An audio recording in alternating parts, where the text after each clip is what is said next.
రావు గోపాలరావు గారు ఒకసారి ఆయన వాయిస్ ఎలా ఉంటుందో చూద్దాం.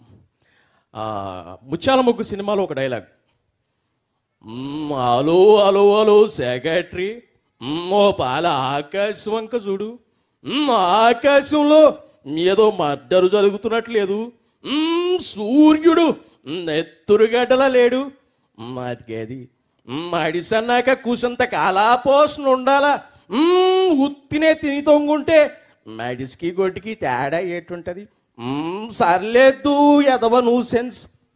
ఇలా రాజశేఖర రెడ్డి అదే మన రావు గోపాలరావు గారి వాయిస్ ఉంటుంది. అలాగే లక్ష్మీపార్వతి గారు ఇక్కడికి వచ్చి మాట్లాడితే వారు ఎలా మాట్లాడతారు? నిజంగా ఏమిటమ్మా నవ్వుతున్నావు? నిజంగా ఈరోజు జగన్ గారి నవ్వు చూడండి, ఎంత చక్కగా నవ్వుతున్నాడు బాబు. ఇద్దరు కూడా, మేడం గారు ఇద్దరు ఎంత బాగున్నారు, ఎంత చక్కగా.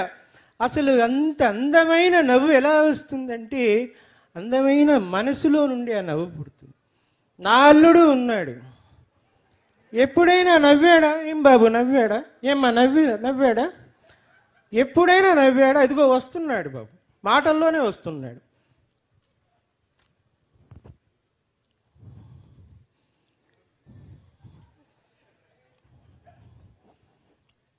ఈరోజు చూస్తే జగన్మోహన్ రెడ్డి నిన్ను చూస్తూ ఉంటే నాకు ఈర్ష్య కలుగుతూ ఉంది. నాకు ఈర్ష్య కలుగుతుంది. ఎందుకని అడగరే, గొప్ప గొప్ప ఆలోచనలు, పేదవాళ్లకు మంచి చేయాలనే ఆలోచనలు మీకే ఎందుకు ముందొస్తాయి? నాకెందుకు రావు? పేదవాళ్ళకి, ప్రజలకి నమ్మకాన్ని మీరే ఎందుకు కలిగించారు? నేనెందుకు కలిగించలేకపోయాను? ఇంకో ఆశ్చర్యకరమైన విషయం, ఒక్కడే ఎన్నికలకు ధైర్యంగా పోతా ఉన్నాడు. ఎక్కడిదో ధైర్యం అని అడుగుతున్నా.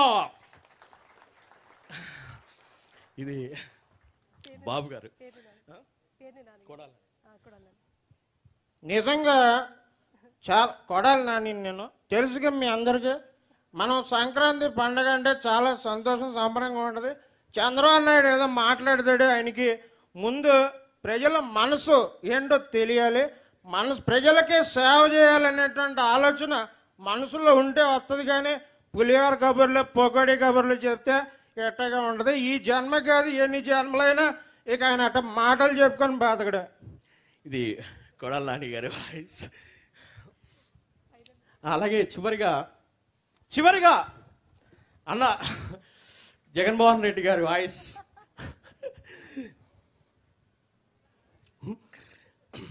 ఈవేళ రాబోయే ఎన్నికల్లో యుద్ధం జరగబోతా ఉంది. దేనికి జరగబోతా ఉంది? నిజంగా మీరందరూ కూడా గట్టిగా ఒక్కసారి చప్పట్లు కొడితే నేను ఒక్కసారి గట్టిగా డైలాగ్ చెప్పాలి. పేదవాళ్ళు ఒకవైపు, పెత్తందారులు ఒకవైపు. పేదవాళ్ళందరూ ఏకం కావాలి.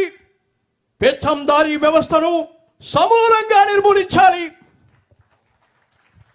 ఈ యుద్ధంలో నా ధైర్యం మీరు, ఈ యుద్ధంలో నా నమ్మకం మీరు, ఈ యుద్ధంలో నా ఆత్మవిశ్వాసం మీరు. మీ ఇంటిలో మంచి జరుగుంటే మీ బిడ్డలందరూ కూడా సైనికుడిగా ముందుకి రావాలి అని చెప్తా ఉన్నా. Thank you so much.